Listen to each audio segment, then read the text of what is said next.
Welcome to Dub Life Diaries, the podcast where passion meets the open road. I'm Joe Person, your host, and also a lifelong dubber. Buckle up, because this ride is just beginning. This podcast is sponsored by Volksmania magazine. Good times, great cars, awesome Volksmaniacs. Visit Volksmania.com to learn more about this class-leading VW magazine. What's up, everybody? Welcome back to Dub Life Diaries, the VW lifestyle podcast where the engines are air-cooled and the stories absolutely run deep. I'm your host, Joe Person. Today, and I mean this seriously, I've got somebody who lives and breathes the dub life. This is exactly who we're looking for when we set out to interview you wonderful folks of the VW community. He's the founder of Pensacola VW Happenings, a rare air Emerald Coast guy, also a lawn care entrepreneur, which I thought was interesting about your past, a hardcore bass fisherman, which is another awesome thing. I'm a fisherman myself, and an absolute legend behind the wheel of a bay window, Mr. Derek Henry. Welcome to the podcast, my man. Thanks, Joe. Appreciate you having me. Thanks a lot. My pleasure. Absolutely. Just real quick before we get started, I want to give just a couple of shout outs. My main sponsor, Volksmania magazine. Check out issue number 22, should be on the shelves right now. 23 is coming up. If you use Dub Life 10, DUBLIFE, the number 10, you'll get 10% off your first issue. Certainly a magazine worth checking out. Also, shout out to Dino Styles, Dino's Garage in DC Metro. Dino is a supporter of the podcast. And I just thank you so much, man, for the energy. Great conversation. He's also been a previous guest. Awesome guy. Last shout out is to V-Dubs on the Pier. We've got a big show coming up just in a couple of weeks. Alan and myself are, bursting at the seams right now, trying to get everything together. Derek, as a show organizer yourself, it's not easy. There's all kinds of stuff happening and going down, but that's not about this. I just want to give a shout out to V-Dubs on the Pier, May 24th, 2025. We're hoping to continue to pound this thing out and have all kinds of dubs. We got a parade. We've got a car show. It's going to be awesome. It's, the backdrop is downtown St. Pete, one way. The other way, the backdrop is the pier itself, which is a peninsula. It's on the water. It's absolutely amazing. All right, buddy, back to you. Sounds good. Give us your full name, just for the record. Derek Henry. Yep, Derek G. Henry. Derek just G. like a football player. And so no VW nicknames like the Bay Window Bandit or anything? Actually, Surgeon or... It's became the mayor by some people. The mayor. Okay. Hey, man, I can take that. Yeah. I have a tendency to be the welcome wagon, the guy that if somebody new shows up, I want to go make them feel welcome and give them a sticker and say hey to them, Oh yeah, man, that's cool. That's the vibe for sure, right? That's who you guys are. That's what's so amazing about this amazing culture. Where'd you grow up, Derek? I actually grew up in Indiana, central Indiana, right outside of Indianapolis, Indiana. Yep, moved here to Pensacola in 1998. So you've been there a while. How's a Hoosier? Yeah. How's a Hoosier wind up a Gulf Coast VW legend? Well, actually, my wife drugged me here pretty much. We met when she was in her fifth year of college in Indianapolis, and I guess we'd been married about a year. We had a bad snowstorm, and she said, hey, why don't we get out of this snowstorm and move to Florida? So we ended up been here ever since. Awesome. Yes. So I understand, just looking at your past, that I think a Sandrail was the first VW that you ever owned, right? Yeah, it was actually. I rode motorcycles my entire life. My high school motorcycle was a drag bike and raced drag bikes and did all that. I bought the drag bike when I was 15. I rode it to high school and been riding my whole life. And then with cell phones, everybody has one now. Riding on the street got extremely dangerous. So yeah, about 15 years ago, I got off motorcycles and I was like, you know what? Let me buy something kind of open air, something similar to a motorcycle with a little more protection and four wheels. And so I ended up with buying a Sandrail out of Atlanta, Georgia. And yeah, that was the first one that began the addiction. Yeah, putting it lightly, I'm sure. So, Yes. well, tell me about it. What year was it? Was it fast? What kind of motor did it have? Do you remember any of that wasn't stuff? necessarily, I wouldn't say it was fast per se, but it had a 1641 with dual carburetors. Okay. And but what the cool part was is it was handmade by a fellow out of Atlanta, and he built the rail, and then he got sick and never got an opportunity to really drive it. And I bought it from the estate sale essentially, and it had a full metal custom body that was all built by him, and it had taillights from different stuff, 50s Cadillac and motorcycle headlights and some cool stuff. And it was made for the street. It had 20-inch wheels, so it was definitely a street rail. Sure. Sounded like it was pretty interesting, like almost Yeah, like a rat rod type street rail, with yeah, I'd say that was a good comparison. Yeah, yeah. definitely. Yeah. And the body was a full metal, all made by him, which made it really unique. And you wouldn't take that rail anywhere and have somebody have one similar, which is one of the reasons I liked it. But yeah, I had played with it for a long time, and then bought a squareback after that. What happened to the rail? You sell it? No, I actually sold it to a military guy here, and we have a big Navy base here, Pensacola NAS, and he got one of his first checks, and I had put it on Facebook on Marketplace, and he came, and one of his first checks he used was to buy a sand rail. So yeah, I kept in contact with him, and he still enjoys it. Awesome, man. Does he come to some of the events that you're No, he actually got shipped out, so we haven't okay? seen it since, really. Yeah, he actually got shipped out shortly after that. Okay, Yep, that'll happen with military. absolutely. Yeah, we're a town of transients for that reason here in Pensacola. Yes, sir. So I got to ask you about your bay window. I just remember reading through some of the stuff I had gotten about your background, and I remember seeing something about how when you first got it, it broke down a whole bunch. Share that with us just a little bit. Okay. Yeah, for sure. So I actually bought it out in Texas. The bus is actually, named it Tejas is the name of it. Okay. And I bought it out there actually from a guy that a lot of people know, air cooled Kirk is what he goes by, Jason Kirk. Really good guy. So it had some history. A lot of people would come up to me and say, "Oh, is that Jason Kirk's old bus?" And sure enough, it was.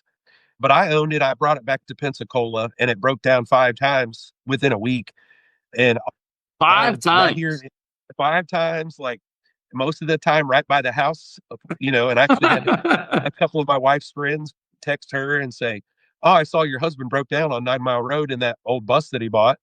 But it actually, my friend Jason Phillips from out of Mobile, he actually came over, and we got it figured out about after the fifth time that it was the fuel pump rod was upside down, and it had just beat the whole guts out of the fuel pump. So once it got hot, that fuel pump and stuff would expand, and it would just not get any fuel. So yeah, that turned out to be what it was. We fixed that, and knock on wood or plastic, it has never broke down again since. It's been phenomenal Oh after man. 7 years of it. Paint the picture for me. What year is this one? It's a 69 tin top. It's a transporter. Okay. It's the original Montana red. We've actually done some pinstriping, like hot rod pinstriping on it, and it's been lowered. It's like I'd say a patina rod, and it's got Porsche wheels, spook wheels on it. Ooh, yeah. But it's a really good looking bus. I love it, and that's what got me started on the Volkswagens outside of the rail. So it'd be hard between that and the squareback. Like they were both phenomenal and really got me into it. You would think 5 times though in the first first few days. It's like, it's the bus that hated you. Yeah, I definitely was losing my patience after the second or third time because it was, like I say, like instantaneous. You drive it for 20 minutes and then I'd break down right around the corner and be like, great, here we go again. But it didn't stop me from the passion of it. Part of the reason is because of the people I had help from. That's been a big thing for me from the very beginning is the fact that so many people would help when I did have an issue. And then you're able to pass that along to people as well down the line, that you can do that for them as well. Yes, and that's the beautiful part of this wonderful, amazing Volkswagen community that we're all part of and that we're celebrating. So it almost is a segue into the next topic I want to chat on. Tell me a Okay. little bit about Pensacola VW Happenings. Pensacola VW Happenings came about. I was doing cruises and events and stuff for the Rare Air Emerald Coast Club, which is here. They're the long established club. They've been here for many years, and they're the first guys I met when I got into Volkswagens. But there was a niche area that wasn't being filled, and that was doing cruises and events and little get togethers, that kind of stuff. So I kind of started doing that. And a friend of mine said, "Man, why don't you start your own Facebook page to put this stuff on and get it rolling?" Well, the next thing I know, it kind of became its own thing. So we basically essentially have Rare Air, the big club, and what we call the sister club to that, which is Pensacola VW Happenings. Yeah, and you got well over 1,000 members in that, right?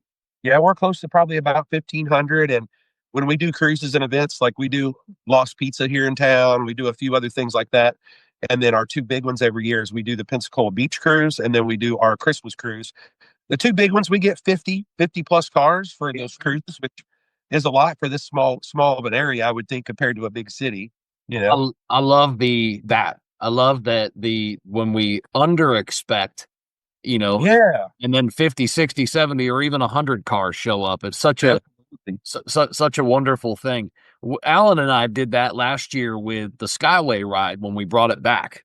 It's so cool. Yeah, when it came back, we had like 180 cars that had registered last year, and we were like, "Wow," it just blew us away. And then Right. when over 400 showed up at lot 5, Man. can of field, man, we were literally just taken back. Like, Yeah, just, we looked at each other a few times. We're like, can you believe that this is like, I can't believe it. Yeah, no, I yeah, can't either. So yeah, man, I love that feeling. yeah. It's a great feeling. Rare Air, Emerald Coast Rare Air. You're a part of that too. That was the first uh, Yeah, yeah. club They or were group in actually your established. area, right?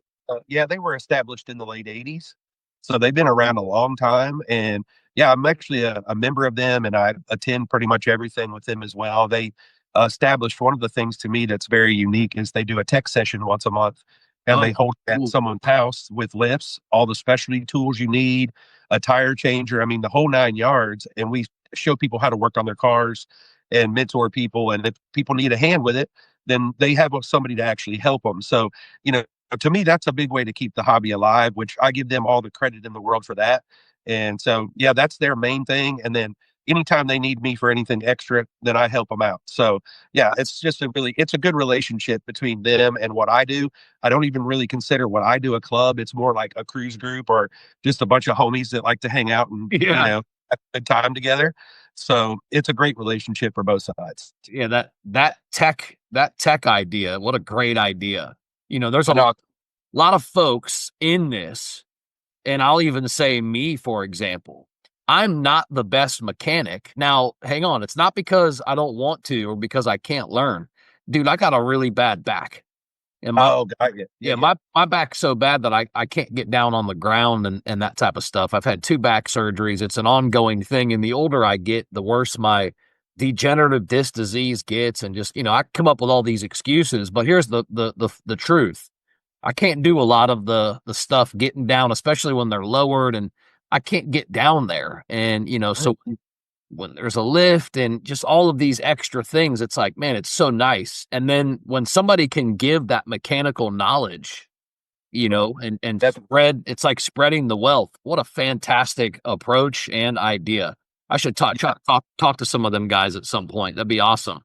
Yeah, definitely. They put on their show here too in October. They at Five Flag Speedway every year, and they do around 225 cars. We've really grown it over the last few years with social media, and so we really have that plus Bugs on the Bayou, which is about an hour away from Pensacola. So, we're trying to make sure people know the Panhandle's got a good scene up here. Yeah, you guys do. You guys rock it out. So let's touch on that real quick. Aside from Bugs on the Bayou, which I'm going to give you a chance to talk about here in just a second, what Yeah. are some of your favorite VW shows? I mean, this can be all over the country, hell, even all over the world. Well, the last 10 years, we've been doing stuff all over the Southeast. And really, the two that stick out to me, one is in Tannehill, Alabama. That's in northern Alabama. And one reason why is because most of the Gulf Coast people, we all get together there every year. So, 11 years in a row, we've been going to that show. And all the guys from New Orleans to Panama City, all Ooh, of us tend to all go up there together. We all meet there to camp and hang out for the whole weekend. So it's kind of like a reunion. Now, all the guys, maybe I may not see them that often, but we go there. We're going to see each other at Tannehill. So it's become one of our favorites because of that. And really, you just can't beat No-Do. But I'm sure everybody says that. no dough. Yeah, you do. You hear that a lot. You get a lot of no dough. I hear some folks talk about Bug Jam, Oh, yeah. And I've too. done it a few times over the years as well. Yeah, yeah. So let's talk about Bugs on the Bayou, because this is yours, right? And this is your episode. So I want to broadcast this. 10 years strong. You guys have been rocking this thing out, right? Yeah, 10 years. There was a little bit of a gap there at one time. So Cuts and Cruisers was the club that ran it before. Steve Osborne, he's my co-organizer, but has become a really good friend through all this too over the last couple of years. But the show went out, the club kind of broke up. It was a Navy-based club, and a lot of guys got shipped out. It was actually at one time, I think they had 12 split window buses as their main crew for the club, and everybody got shipped out. And then COVID happened, and he didn't really have any help to do the show. So fast forward to Pensacola VW Happenings doing really good. And it was a funny story. I called him and kind of beat around the bush and said, hey, what if you were going to redo your show? Kind of like, how would you do it? And or if you were going to do a show, would you? And he finally said, Derek, if you want to do Bugs on the Bayou, just say so. I'm like, all right, man, I can do it. Let's do it. So, and luckily, I have a lot of awesome friends, man, that run with us and we're willing to help. And as you know, you got to have the help to do the show. And without that, it's impossible to do it. So he said, yeah, man, hell yeah, let's do it. So, yeah, this is actually my second year heading it up and doing the social media and I guess, quote unquote, being the face of the show. But the brains behind it is really Steve. Magazine coverage on it last year, right? We did it actually in Volkswagens, as a matter of fact. Yeah. So we got the shirt on. Yeah. And I got my old OG Bugs on the Bayou shirt on. Yeah. Cool. I like that. Yeah, been doing a lot of advertising, and social media nowadays is so helpful if you know how to do it. And I've been very lucky that the guys down your way, some of the groups there, like local Volks, especially Southsiders, those guys have been open arms as far as letting me put whatever I want, spamming them on their, as they like to say. Robbie from VW Getaway, all those guys have been super helpful in me getting the word out about it. Yeah, I've noticed over time being in the same thought process of, putting together shows, etc. It's a very kind of a fine line that you have to walk with the Volkswagen community, where too much is too much, and not enough is not enough. It's like one wrong move, you're like you're out. Yeah, well, kind of clicky. You don't want to annoy people, but you want to get the word out. Yeah, no, and I think and you're right. The thing I try to do is whenever you do these posts, make it worthwhile. Don't just do a generic post. If I'm going to do something, I want it to be, what impact is it going to have on the show, or what impact is it going to have on the people coming to the show? Then people aren't so apt to just go, oh, he's just putting this too much. It's that they're finding something out about what we're doing up here. Yeah, no, you guys are rocking up there, man. And I've been watching you. I've been sitting in the back, just kind of, in the wings. Cause now I look at this whole VW scene as a different, there's a different opportunity for me now, because where I used to think, wow, these are a bunch of like-minded dudes. We're all kind of laid back, kind of chill, kind of cool, right? We all have our own careers, etc. We choose to do this as a hobby. One thing kept coming up time and time again, and that was the community. And it was so awesome, and it was just so vibrant, and the spouses and the kids and the pets and the dog, right? Just everything. So yeah, man, I just keep noticing that vibe is so alive and well. So now I almost look at the community through a different lens. Now I'm like, that guy'd make a great podcast episode. Yeah, all that stuff kind of runs together. I think running a show and going to shows is so different. That's one thing I've learned. Because when you run one, you can't relax. There is no relaxing, and miss people. You're like, oh, that person was at the show. Like, you didn't even realize they were there, which is tough because I tend to be the person that wants to say hey to everybody. So that's a totally different ballgame when you do that. I had a couple guys at the show a few weeks ago, Bugs on the Bayou, and I'm like, oh, wow, yeah, I didn't even notice they were there. And then after the fact, they say, oh, thanks for doing the show. I'm like, thanks for coming. Yeah, because you're just going so hard. Yeah, well, and you just want it to be as perfect as possible. Yeah. That's that passion, though. Good stuff there coming through. Definitely. All right, let's touch on, how about road trips? Any memorable road trips over the years? Yeah, definitely quite a few road trips. I mean, especially, like I say, around the Southeast. We've been doing it a long time. But any major breakdowns? No, you know what? I think that's probably the rare story that I have, is that we haven't had. My bay window has been all over the place. My van, again, this last year and a half I've probably done 5,000 miles this last year in the off season over the fall. And I've had no problems, and I've had guys with me, same thing, have had great luck. So I guess a non-VW story with breakdowns, I could tell you. So I trailered my squareback one time to the Type 3 invasion. It was going to be in northern Alabama.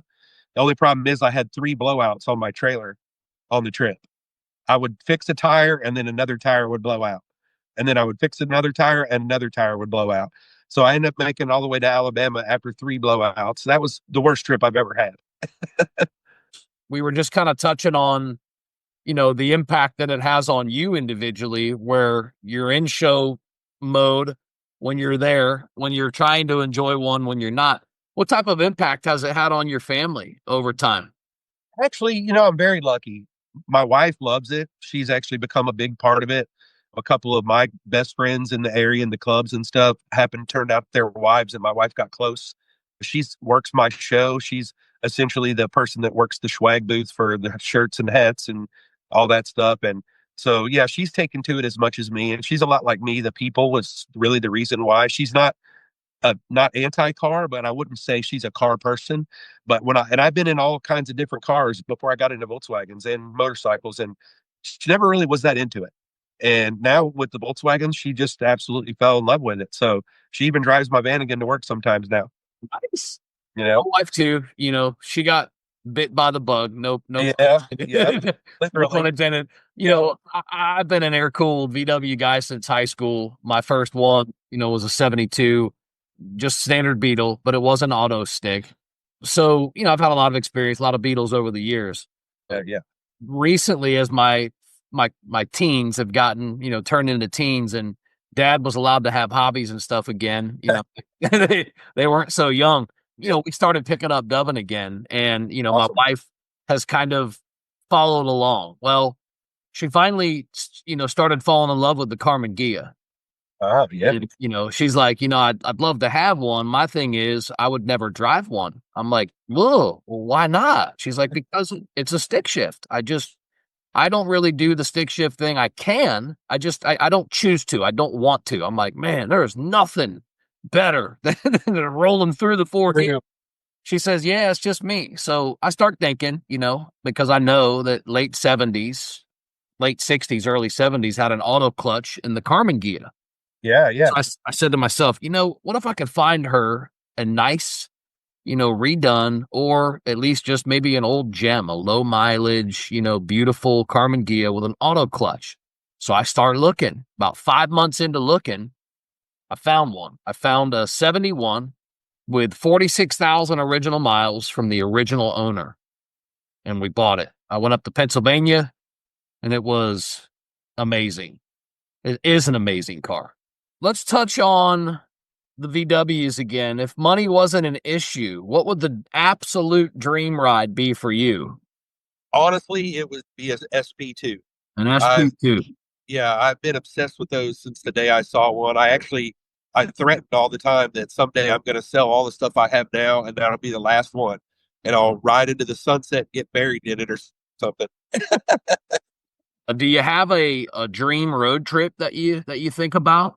Yeah, actually, I think it's going to come true. 2027, January of 2027. I've got some friends here, a group of people, and we're going to go out and do the BBB, the buses by the bridge, Lake Buses by Havasu. the bridge. Yeah, we're going to do a full 2.5 weeks, and we're going to do 2-lane roads all the way there and back. So we've already started the planning on it now. So, and then I actually just today had a friend of mine message me and said, hey, the following year, do you want to go to Moab and do the Synchro Fest Moab? But I'm like, sure. So let's just keep checking the boxes, Yeah. I had a guest on Mr. Mahalo previously that wanted to do, the whole Route 66, Oh yeah, across the country. I said, man, if you ever put that together, look me up, call me. Let me get yeah. There's that. some guys planning on trying to do it because the anniversary, I think it's next year, is 100-year anniversary. And Oh, I've wow. heard some Volkswagen guys are talking about trying to get a group and start in Chicago and then go all the way to California on 66 for the anniversary. That's Yeah, exactly what he said. Yep. yeah, Trailer or have your car brought into, to Chicago slash, that area and start yeah. there. Yeah. That'd I be love it. so the buses by the bridge. I saw a lot of social media just from this last year and coverage. I know a Yeah, couple local folks had gone out there as well. Looked like it was a great time. Obviously, that'd be like, the top shelf type thing. I'd love to do that myself. Who's riding shotgun with you though, if you end up going? Oh, my wife will definitely be riding shotgun with me for sure. She likes the adventure of the rides and stuff as well. So yeah, just be me and her, and then some local guys here. In particular, I think I mentioned Jason Phillips earlier. He's one of my closest friends here, and he's going to be going, and a couple other Vanagon guys that are here local. It sounds to me like it's going to be a Vanagon crew and a couple of bays right now, people that have committed. So yeah, sooner rather than later, man. We do it now before you get old, too old to do it. Yeah, right on. Yeah, no, Yeah. that'd be amazing. I think about dream road trips and dream cars and all that stuff because I get to talk to you guys and ask you these questions. So I'm always in my mind like, I wonder how I'd answer some of these questions. Yeah, for sure. All right, so what's one thing that the VW world does not know about Derrick Henry? Well, I already mentioned my love of Mountain Dew maybe earlier when you and I talked. So some people local, I'm sure, know that. But yeah, I'm a full-fledged Mountain Dew addict.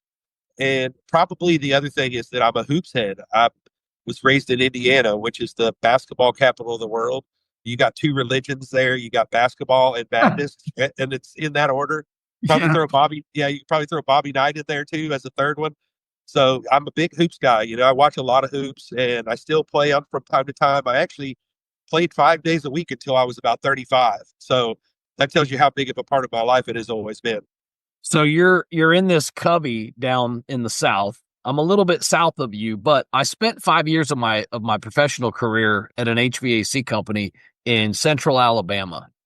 Okay. So my story I'm about to tell you is comes from the Central Alabama. You said there's two teams in life, right? You got Auburn, you Yeah, and you got Alabama because they don't have an absolutely. NFL team, in Alabama.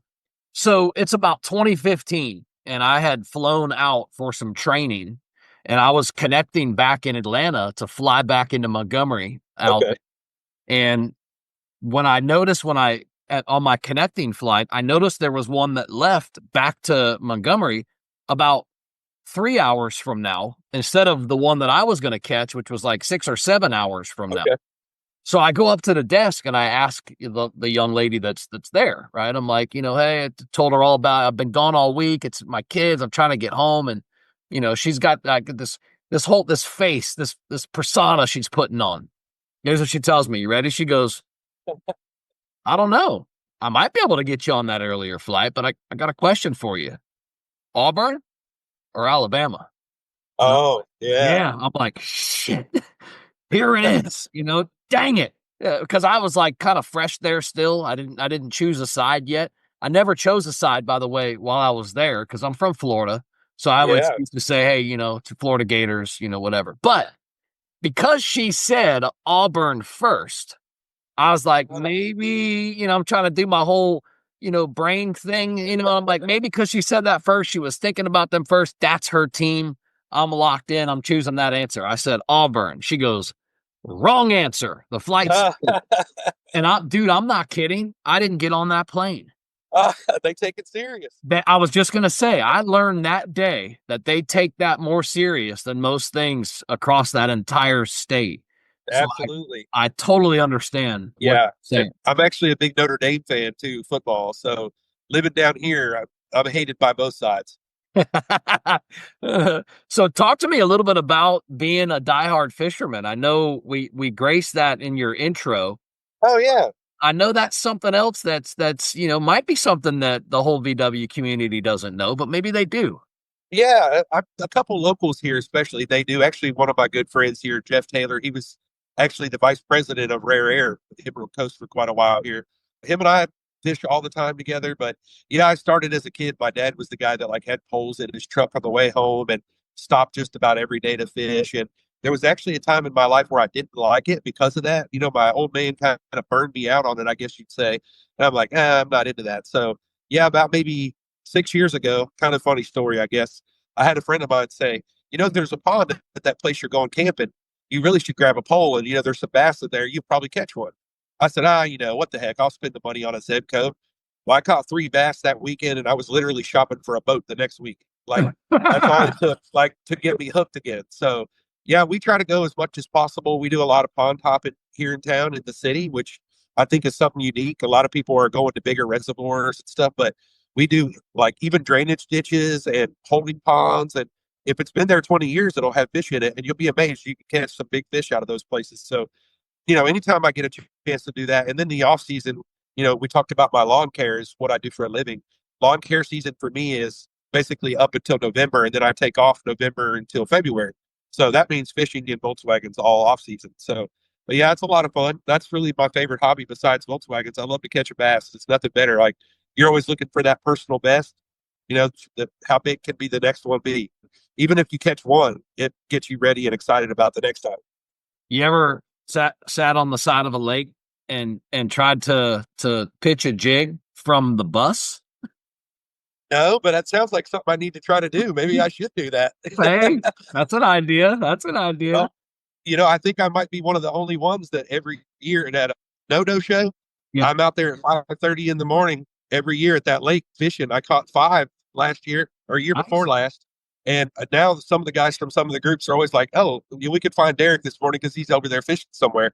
So yeah, and that's people are starting to know that about me because of Dodo, because I'm the one weirdo fishing at 5 in the morning. I keep hearing about my boys. My boys, they love saltwater fishing / even brackish. Yeah, And they keep coming to me, telling me about the drainage ditches and the cutoffs all over South Florida that hold peacock bass. man, it's on my list. I want to get down there to do it. Yeah, Yeah. And they keep telling me about it. And I'm like, look, yeah. my middle boy's got a Gnu. Oh yeah, that's perfect for that. Yeah, and he keeps telling me that's his thing. He wants to do it. I'm like, hey, do it. Yeah, To have a passion like that. is Yeah. you don't even have to have a boat really for a lot of that. You can just walk the canals and just fish from the bank. And there's a few guys that are charter captains that's all they do is charter peacock bass, like out of John boats. Yeah, It's really interesting. one thing you have to be careful of here, which I tell him, and he's like, "Oh, Dad, if that ever happened, I'd beat it up and I'd kill it." And I'm like, "Yeah." But one thing you have to be careful of, especially bank fishing here in South Florida, is gators. Oh yeah, up here too. Yeah, big ones. I know. Definitely. Shoot, yeah. But certainly something. But cool. New idea for you. Fish out the bus. I'm gonna do it. Catch a fish. Tag me in the picture. Let's I go. will. All right. Let me ask you, what advice do you have for somebody now who's listening to this podcast that maybe is not a VW enthusiast or fan? How can what advice do you have for them of getting into the VW life? I think the biggest thing is find a local club, a local group, people that will give you a hand. That's a Volkswagen is like any other old car. There's going to be frustrations. There's going to be things you don't know about it. And I've learned that YouTube is handy, but there's also nothing better than having an actual person that's there to help you, and the camaraderie of it too. I have situations where people do break down and it turns out a chance to people just to talk and hang out when somebody's getting fixed. So that's the main advice I would give is don't do it on your own. Go out and find somebody in the community or a group or a club that you can hang with and enjoy that camaraderie and get the assistance with your car. Almost anywhere now, like me trying to do the groups and stuff to promote my show. If you Google any city, you can find a Volkswagen club just about anywhere. Now, will they always be super active? No, but you can definitely find somebody. So that'd be my main piece of advice, and be patient with like anything else. I mean, that's solid gold though, because for us on this side of the community, it's almost like perfection's not the point, connection is the point. Yeah, right? absolutely. Yeah. So Yeah. when you bring in the community vibe and find somebody that's been there before you, it's great advice. It's great advice. Yeah. Yeah. I don't know if I would have stuck with it had I not met some of the guys that I met. I call them the old timers. Some of these guys were in the Navy or in the military. They were stationed in Germany back in the 60s, 70s. And that's where they found their love for Volkswagens. And then they brought it back with them, and they've been doing it all these years. I feel like they forgot more than I've learned, over the years. Yeah. And every time I'm at one of these tech sessions, somebody will say, "Oh, have you ever seen this trick before?" And I'm like, "Oh, wow, I just learned something else." So yeah, that's a big thing. I need to get signed up for those tech sessions. Those sound awesome, man. I'd love to see those, be a part of those. I'm just trying to learn myself. Well, and I've been encouraging some of these other clubs that I talk to try to start one. There's one, Vulcan Volks, they're up in the Birmingham area. They just started one, and they're starting to do one once a month up there. Richard Hill, one of the guys up there, he's hosting at his house. And so, we're trying, everybody I meet, they say, what are you guys doing differently? That's usually the first thing I mention is that because that's just different and it's so helpful. Yeah, I agree. I think it's a great idea. You do some interviews, right? You do some podcasts. You have an opportunity to get in front of some people now. Obviously, as a show promoter, what's one thing or one question that nobody really ever asks you that you might think they should? Oh, well, that's interesting. I well, I think some people they tend to assume that doing the shows are easy, and so they just figure, how hard can it be? And that And they you're don't really making all this money. right. Yeah. Whenever I started mine, our goal was to break even every year. Like, we're doing it for the community and stuff. So, I don't think enough people ask, like, what does it really take to put on a show? What does it take to make that show happen? Like, and all the legwork to try to get sponsors. We had probably 30, 40 sponsors this year, including like custom shops, nationwide, people like that. So, yeah, generally people don't ask you that. They ask you questions like, hey, how much is the camping? But they don't ask you, how did you guys pull off getting this camping for this price or whatever? Right. So No, that's some great of the stuff point. you don't hear much. Yeah, great point. And I'd have And to, you know, yeah, I was just gonna say I'd even have to chime in on that because the expectation is, oh, those guys are killing it. Oh, I can't believe they're charging XYZ when they're making all this money. Man, we don't make anything. Just yeah, like you said, our Alan and I's goal was to break even. I think, yep. with this peer show, this being the first year, we probably won't even, and that's going to come out of my personal funds, Alan's personal funds. you Oh know yeah. but again, it's the community, and that's what's going to keep us coming back, and now the city's believing in it and they want to jump behind it. They donated, and it's like, we can do this. But I think that point is such a valid one for people not really understanding. If you're not a promoter and you don't do shows, you're right. That's something that doesn't really get brought up or talked about enough, because you do have to jump through hoops. Everybody sees, hey, the peer show got approved. Nobody saw the 5 times and I had to go sit in the downtown at the city at their meetings Right. and go Exactly. through hours and hours of just sitting and waiting for them to call on me. And there were times that I'd show up and they say, "Oh, you didn't make it this time, but come back next month and we'll make sure we talk about it." I'm like, "Oh, another month, before we get an answer." But yeah, you're right. Nobody ever really talks about what goes into shows. So I think that was a great comment. Yeah, definitely. And for us, like I say, we went into it. Steve doing it the 8 years prior to me, he had a little idea of kind of what it would cost. But what we've learned is that when we do make some money, like this year, I mean, being perfectly honest, we did awesome with our raffles. We had some really over the top unique raffles and we did very good on those. But all that money that we made is going right back into new stuff next year. Bigger and better banners, more signage, the opportunity to maybe have a live band and pay for a live band for Saturday night. So Yeah, you're man. just going to, I'm just going to sink all the money I make back into making it bigger and better every year and attracting more people from different places and getting more of y'all from down south to come up, and for years, all of us have traveled down south to come to all the big shows. So now I'm putting all the guilt trip on everybody down there to do the same thing for us, Hey, we'll come up. We'll come up. Alan was just recently even talking about trying to do something up there in that market. And Yeah, him and I chatted about it actually. yeah, I was Yeah, going I to say, met I the don't, I don't think, I don't think he yeah, knew, the depth of your show and how long it's been going on. But awesome. I'd come up, no problem. And that's what this is man, all we'd love to about, have is you, man. community. And yeah, Yeah. I'd come up. So where can people find you if they want to, look you up, if they want to, look at Bugs on the Bayou? How can people find you? I'm actually really glad you asked that too, because I was going to try to get a plug in. We actually just finished today our official website, bugsonthebayou.com.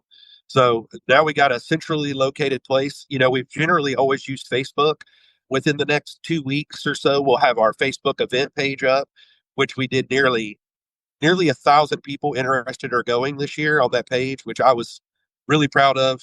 So yeah, bugsonthebayou.com. That'll have everything on it, the camping, what we're going to have this year. I could tell you this now too. We're going to be going to a 3-day event. we feel like we have the ability to do that now. We have the venue for as long as we need it. So it's going to be a Friday, Saturday event with stuff going on all weekend. And then Sunday will be our show. We'll be doing the show from 8 to 1 on Sunday. So that'll give people some time to get back to where they're coming from on Sunday if they need to. But we feel like if we're going to grow, we got to be like all these big boys that are doing the 3-day shows. Yeah, yeah, good point. We added camping to the Skyway PM ride this last year. Awesome. And it was going to be a great feedback and everything, but we had the show in November, or the ride coming over the Skyway, and we had just, 4 or 5 weeks prior got slammed back to back with 2 hurricanes. Yeah, right. Yes. So it was really kind of, we had like 22 campers, pay and register, and then we only had 8 show up. Oh, wow. Yeah, Yeah, man, it was rough. It was rough that first year, but again, another first year, event thing. The Skyway ride's been running 26 years, but nobody's ever done it at night, but that's the cool thing, right? The Skyway Bridge is lit up from underneath. It's got, millions of dollars in LED lights that change colors in the season and all that fun stuff. We wanted to dub it out. Yeah, But, I love that. Yeah, yeah. But we'll get there. And, it sounds like, if you come from the mindset of don't give up and you really are doing it for the community, which you are, which we are, there is not an ounce in me that ever says, forget this, I'm out. I don't see it like that. I want it. I like the adversity. I welcome it. I look at it as, okay, is that what you want? All right. I'm going to beat my chest then and I'm going to show up for this community. Right. So that's how I feel. Yeah. I definitely get that mentality. I'm the same way. And I'm a self-starter. I've been self-employed on and off for 25 years. And so to me, this was just another way to, to get that, competitive nature out and go, okay, how do we do this to make it better? And how do you, okay, the number is, well, they used to do about 90 cars previous. The first year of taking it over and doing it with Steve, we did 150, 155. And this year, without my, I don't know if anybody knew, but we had to change our day. We got rained out for Saturday, so we moved to a half day on Sunday. And we actually probably would have done 200 cars had we, not had to change our day. We still did 150, even with our day change. So, we're really encouraged with it, man. And I'm going to keep doing what I'm doing. And the camping for us is a big focus. We have 30 RV slots, and we also have enough capacity to have 100 buses camp. And all of that's under the shade, which it's Florida. So shade is good. Shade is great. That's one thing of pushback that we're getting actually for the pier is out there all day. We can't set up a canopy. You guys are crazy. It's Florida. It's the heat. You're out of your mind. It's May. Right. Yeah. So we're trying to navigate, through all that. Again, it's a learning thing. But Bugs on the Bayou is also on Facebook. Pensacola VW Happenings Facebook page, so people can find you there as well. That's right. Anything else? Any other plugs? You want to plug your day job, your lawn business? Man, I'm done plugging the lawn business. I've been doing it so long, I don't need to plug it anymore. But yeah, Okay. It's a Hoosier Lawn Guy is the name of it. Hoosier Lawn Guy with a question mark. Yeah, so I love play it. on words. Yeah, good stuff. Kid. So when we came up with the name 15, 16 years ago, I wanted to be different, and that really stuck. A lot of people know me because of that. Better than like Bob's Lawn Care or something. But it's been good to me. I actually grew it large, sold it off, and now I went back to the old days where it's just me again. And I mow about 8 yards a day by myself, and I love it. I wouldn't do anything else. People ask me all the time, like, when are you going to get too old for it? I'm like, I'm going to mow until I can't mow anymore. So who knows? Might be forever. I got a 15-year-old kid that door knocks, very root style, and he cuts grass. And, I love it. Yeah, man. And he loves it. I can't take him from it. He loves it. He's always asking people, and they're like, well, we have somebody that does it. And he's outspoken, right? He's kind of like me. So he's like, well, I could be your new guy, Yeah.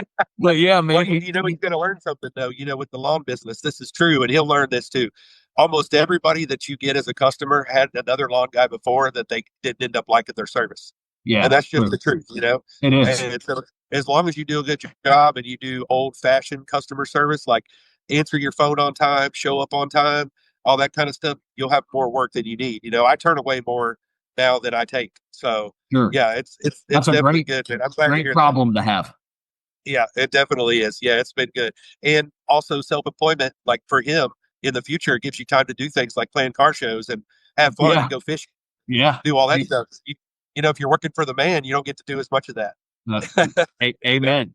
That Yep. definitely a self-starter, definitely that type of mindset in that young man. And I think big things for him in his life for sure. And that's a wrap for this episode of Dub Life Diaries.